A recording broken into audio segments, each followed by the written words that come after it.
Iqra'ul Qur'an fa innallaha ta'ala la yu'adzibu qalban wa'al Qur'ana wa inna hadzal Qur'an ma'dzubatullahi faman dakhala fihi fahuwa aminun wa man ahabbal Qur'an falyubshir.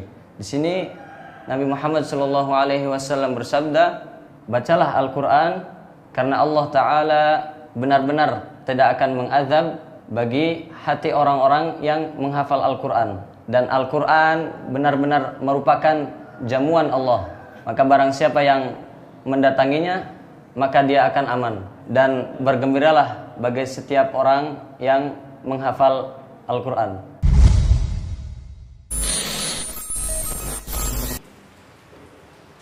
Ketika seorang yang mungkin biasa atau mungkin bisa dikatakan lemah, tatkala dia mempunyai semangat yang tinggi, kesungguhan yang besar, dan dia yakin bahwasannya Allah pasti akan menolong, dia pasti berhasil.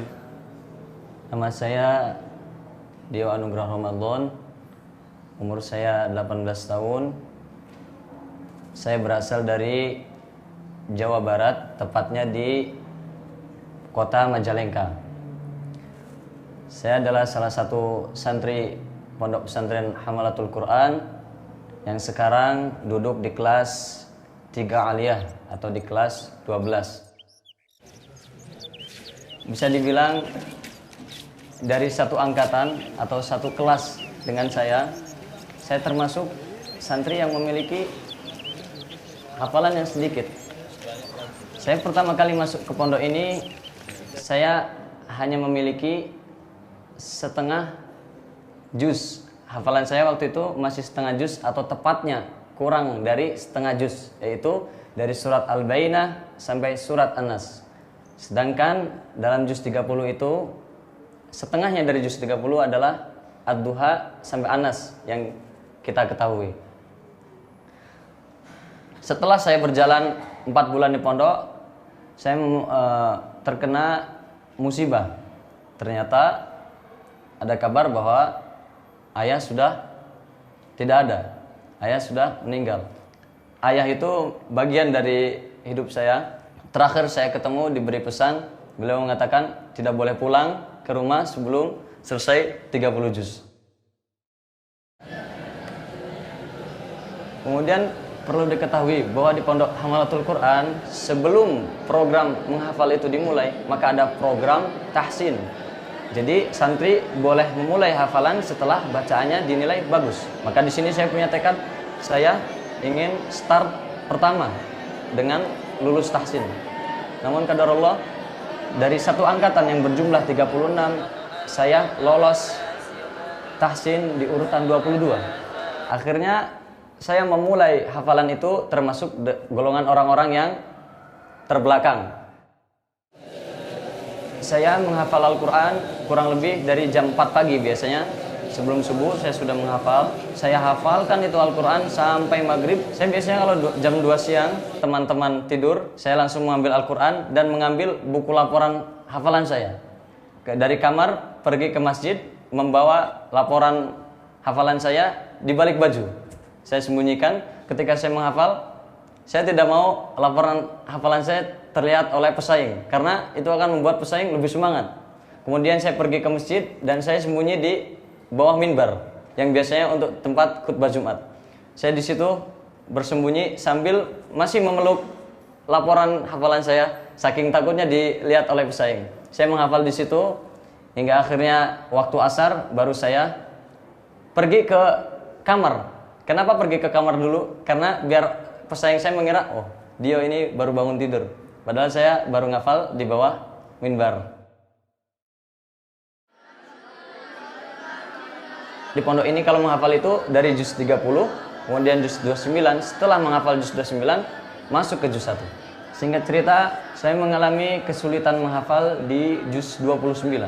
Saya menghafal juz 29 kurang lebih dalam kurun waktu 2 bulan kurang. Saya juga pernah mengalami sangat mudahnya menghafal di juz 14. Akan tetapi itu hanya terjadi satu kali dalam saya menghafal Al-Quran. Setelah saya menyetorkan satu juz dalam satu hari di juz 14, kemudian di esok harinya yaitu di hari Minggu, saya menghafal juz 15 tapi hanya mentok di 1 lembar. Setelah saya menghafal 25 juz, saya memiliki sisa 5 juz dalam hafalan saya, yaitu juz 24, 25, 26, 27, dan juz 28. Yaitu ketika saya duduk di kelas 3 Salafiyah atau setingkat SMP. Di kelas saya sudah ada 1 orang yang hafid, yang sudah selesai. Akhirnya musyrif saya berkata sama saya, kalau kamu 5 juz bisa selesai dalam 1 bulan, Ustadz kasih hadiah. Kemudian ibu saya pun menelpon, kalau kamu selesai 5 juz dalam 1 bulan, ibu kasih hadiah. Kemudian saya berpikir, saya belum pernah melakukan menyetorkan hafalan 5 juz dalam 1 bulan. Paling mentok 1 bulan itu 3 juz. Namun karena dengan dukungan musyrif saya yang Masya Allah semangat dan selalu mengejar saya, selalu mendukung saya, akhirnya singkat cerita saya menyelesaikan 5 juz tersebut dalam jangka waktu 10 hari. Alhamdulillah saya bisa selesai di urutan yang kedua. Sampai akhirnya saya di jenjang aliyah ini alhamdulillah diberi kesempatan oleh Ma'had untuk menempuh ilmu Al-Quran yang lebih khusus, yang biasa kita dengar sanad Al-Quran. Kita belajar dari dia, ketika seorang yang mungkin biasa atau mungkin bisa dikatakan lemah, tatkala dia mempunyai semangat yang tinggi, kesungguhan yang besar, dan dia yakin bahwasannya Allah pasti akan menolong, dia pasti berhasil. Dia yang dulunya hanya hafal surat-surat pendek, dia juga termasuk anak-anak yang lemah dalam hafalan. Tapi ketika dia yakin, dia semangat, dia mungkin bersungguh-sungguh ketika menghafal, dan dia yakin bahwasanya ketika dia usaha pasti Allah akan menolong. Sampai suatu hari dia bisa menghafal sehari 1 juz, Masya Allah. Itu tidak akan bisa seperti itu kecuali didasari dengan semangat yang sangat tinggi, semata-mata hanya untuk bisa menjadi seorang hafidhul Quran. A'udzu billahi minasy syaithanir rajim.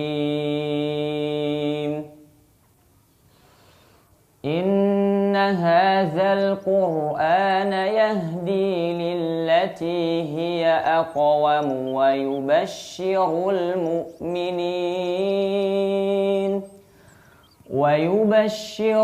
mu'minin alladhina ya'maluna as-salihati anna lahum ajran kabira. وَأَنَّ الَّذِينَ لَا يُؤْمِنُونَ بِالْآخِرَةِ أَعْتَدْنَا لَهُمْ عَذَابًا أَلِيمًا. Yuk, dukung UFIT TV dengan belanja di UFIT Store. www.ufitstore.com